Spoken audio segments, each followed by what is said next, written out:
Aga mo na, ha? Yan, kinakain yung pagkain ng nanay niya. O, di ba? Napangipin nyo.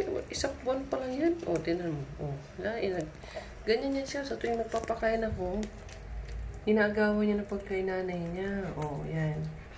Iwan ko lang sa'yo, butchok ka. Sana hindi mo pasama yung tiyan mo na yan. Yan, sige. Alam mo po, hindi pa yan pwede sa'yo. Bata ka pa eh. Baby ka pa eh. Oh, tinan mo, sinubsog niya pa talaga yung mukha niya talaga. Oh. Sige. Oh. Yan, ganyan yan siya. Yan. Dito sila sa kwarto yan sila. Nag-i-stay. Minsan naman pinapunta ko doon sila sa sala. Doon sila sa sala. Pag naglilinis ako dito, doon yan sila.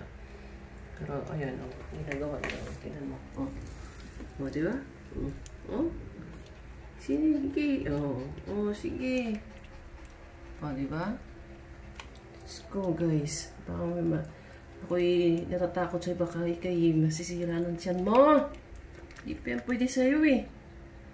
Pagkain niya ni mama mo eh. Wala na. Diba? Ganyan siya, guys. Di ka mukha rin sa yun. Tumididi lang. Yung isa. Tumididi sa mama niya. Yung isa. Yung mama niya. Yan. Yung isa.